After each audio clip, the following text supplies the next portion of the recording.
How you living? Welcome to my channel. Hey, you never ever notice how you ever think about, you're going to work, you're doing what you do, and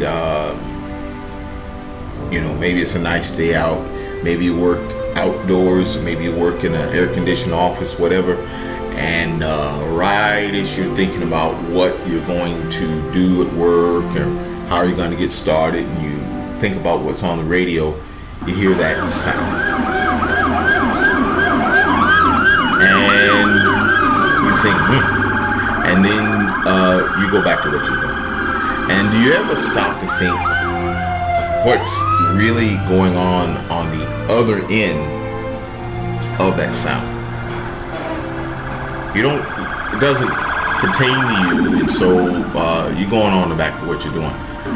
I like to do this one in honor of everybody who has to deal with that sound.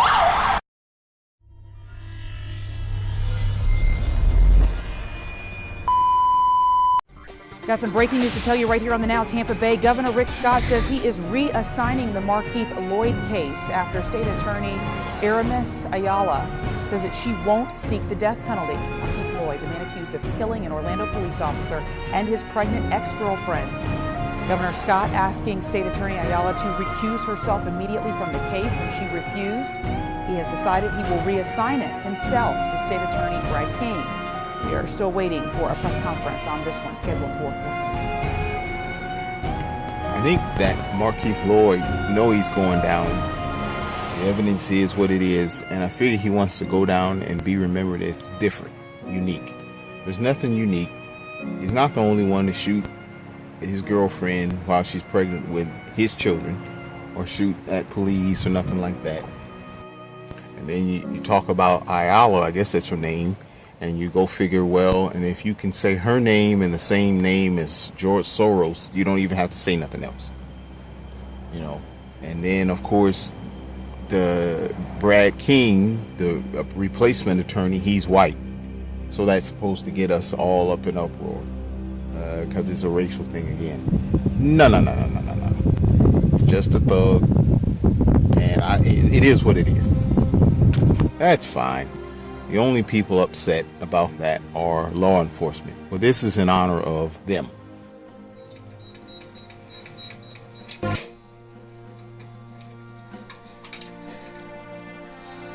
think everything is fine, okay? I just thought I saw something and I need to make sure. 1 King 54 requesting assistance. 1487 Magnolia, possible men with guns. It's so easy to judge law enforcement, and for a while back, all you had, day after day, it was like every 3 days it was on the news about some police officer shooting some young kid, and the color was all wrong. We had whole movements for it, and black men dying in the streets. You ever ask yourself, what happened to all that now? Where is all that now? Did it get better? Did the murder rate in Chicago and St. Louis and all, did it get better, or is it worse? Or we just going on to something else, right? It was like a year or so before Trump got elected. You didn't hear about this. Nothing. It was like, did all the young black men dying stop?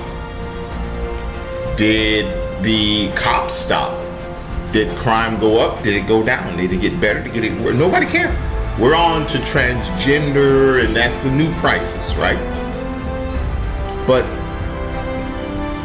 this is for all law enforcement personnel, everybody in the arm who is still living and still gets to go to work tomorrow or tonight. Because it's easy to glamorize people after they die. But why should a person have to die to get respect? Colin DeMello reports. With a machete in one hand and a hunting knife hidden under his clothes, security camera footage shows how dangerous the situation was. The suspect repeatedly slashes an innocent bystander, cutting his legs and head. This case was extraordinary, and I believe required immediate action from these capable guards to protect life. Security! And when witnesses yelled out for help, it was Phil Bonaparte and Nate McNeil who stepped in. I wasn't even thinking about being scared or anything like that. I just wanted to pray to myself. I'd ask God, to protect me, from all harm and danger while I'm in there. I work in CPSU, which is the Bing. We deal with probably the most problematic, most assaultive, inmates. I worry about my safety all the time, man. Morning, Stan. Good morning, sir. Thank you very much. Let's have a safe tour. Let's have a good tour. Let's look out for one another. Thank you. I just ask that you answer my questions. Are you currently employed? No.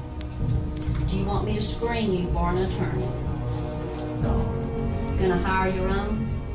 I don't need one. We're asking cops to do too much in this country. We are. We're just asking us to do too much. Every societal failure, we put it off on the cops to solve. Not enough mental health funding. Let the cop handle it. Not enough drug addiction funding. Let's give it to the cops. Here in Dallas, we got a loose dog problem. Let's have the cops chase loose dogs. Schools fail. Give it to the cops. 70% of the African community is being raised by single women. Let's give it to the cops to solve that as well. That's too much to ask. Policing was never meant to solve all those problems. And I just ask for other parts of our democracy, along with the free press, to help us serve your communities. Don't be a part of the problem. The disturbance turned deadly moments after officers arrived to check reports of gunfire. Made by a grandmother right after she says her 10-year-old granddaughter was nearly abducted at the Poinciana Walmart yesterday. The early morning of March 31st, deputies say they stole it and sped from them with no headlights on. Lawyers representing two of the girls' mothers have since accused deputies of chasing them into the pond at Royal Palm Cemetery in St. Pete. I only want the truth. I need answers and I need closure. 1022, and he's not stopping. The sheriff's office answered in the form of newly released dash cam video, radio transmissions, photos, and reports. They were in a stolen car at 4 o'clock in the morning running from the police.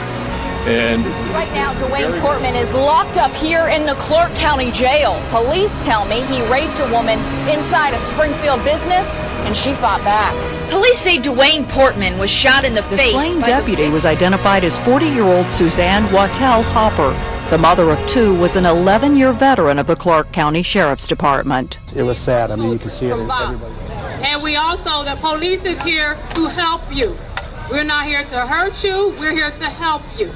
And if you have any complaints... It was a female officer? It was a female officer. So you were in there when this guy was shopping. Regular looking dude? Just yes, average looking? Average looking dude. He walked by me. He had a security vest on and everything. He just walked right by me. And I came out next to the side. I'm walking down the side, right past the officer. I heard her tell him to stop or whatever.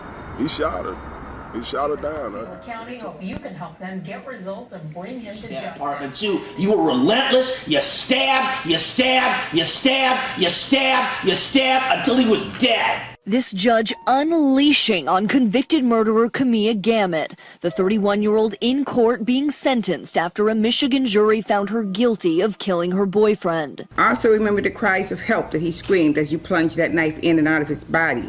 Gamet smirking, laughing, and rolling her eyes. The killer drug known as Flakka is spreading rapidly across the United States and already causing an epidemic of overdose fatalities and acts of violence. We're talking about Flakka. Flakka. The drug is called Flakka. Some have dubbed it the insanity drug. And it's everywhere. It's been described as the scariest drug in the world. More powerful than heroin or cocaine. This is a synthetic drug that can alter your state of mind, raising excited delirium, body temperature, and literally losing their mind.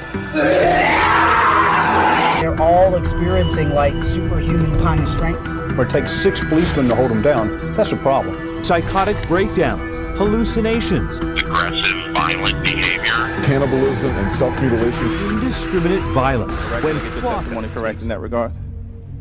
Mr. Chair and Congressman, yes. Okay. Now, what was the reaction to the Eric Garner case, who was choked to death using a procedure that had been banned by the NYPD for more than 20 years, wasn't resisting arrest, said, "I can't breathe" 11 times on 11 different occasions. There was no response by all of the police officers who were there. Was that a false narrative that people in the city of New York and the country are reacting to, sir? Mr. Chair, Congressman, first of all, he wasn't choked to death. Not from the report that I had seen out of the grand jury testimony, and even from the medical examiner's report, he wasn't choked to death. The medical examiner ruled the death a homicide by asphyxiation. In the ghetto, that's called being choked to death, sir. Well, then we're going to have this discussion later on then about the facts, because we could be here for a while. My understanding is he died of a heart attack, okay? So, but anyway, you said that he wasn't resisting arrest. He was resisting arrest. He was told that he was under arrest and put his hands behind his back, and he wouldn't do so. And that's why I put in my remarks here the reference from Thomas Sowell about when law enforcement officers tell someone they're under arrest and they can't use force to execute that arrest. We don't have the rule of law when it's merely a suggestion for them that they're going to jail or to put their hands behind their back. Those are behaviors, like in the instance of Mike Brown in Ferguson, Missouri, where some different choices by the individual could have helped the situation. What's your response to some of the people that thought you were being disrespectful by being on your phone and not being attentive to them? Well, I was on my phone, and yes, that's true. I was following developments with a 5-year-old little girl sitting in her dad's lap that just got shot in the head by a drive-by shooting. And if some of the people here gave a good goddamn about the victimization of people in this community by crime, I'd take some of their invective more seriously. The greatest racial disparity in the city of Milwaukee is getting shot and killed. Hello. 80% of my homicide victims every year are African American. 80% of our aggravated assault victims are African American.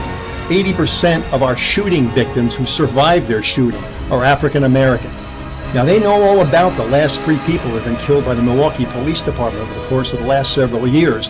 There's not one of them can name one of the last 3 homicide victims we've had in this city. Now, there's room for everybody to participate in fixing this police department, and I'm not pretending we're without sin. But this community's at risk, all right. And it's not because men and women in blue risk their lives protecting it. It's at risk because we have large numbers of high-capacity, quality firearms in the hands of remorseless criminals who don't care who they shoot. Now, I'm leaving here to go to that scene. And I take it personally, okay? We're going up there, and there's a bunch of cops processing a scene of a dead kid. And they're the ones that are going to be out there patrolling and stopping suspects that may have guns under the front seat. They're the ones that are going to take the risks of their lives to try to clean this thing up. All right? We're responsible for the things we get wrong, and we take action. We've arrested cops, we've fired cops, and so on. But the fact is that the people out here, some of them, who had the most to say, are absolutely MIA when it comes to the true threats facing this community, and it gets a little tiresome. And when you start getting yelled at for reading the updates of the kid that gets shot, yeah, you take it personal, okay? Now, no offense, but I'm going up there now. You critics don't define our honor. You try to shame us for doing our job. You teach children to fear us, crowds to attack us, and good people to doubt us. But we will never back down from our sworn duty to uphold the Constitution of the United States of America. We wake up every day, put on our badge, strap a gun to our hips, kiss our families goodbye, and put our lives between the law-abiding and any criminal who threatens their rights. We serve people of every color and creed, men, women, and children in violent, dangerous neighborhoods, because they have the same right to life, liberty, and the pursuit of happiness as CEOs, movie stars, and the political elite. We are Americans, and we are the American police officer. We must not be guilty of wrongful deeds. Let us not seek to satisfy our thirst for freedom by drinking from the cup of bitterness and hatred.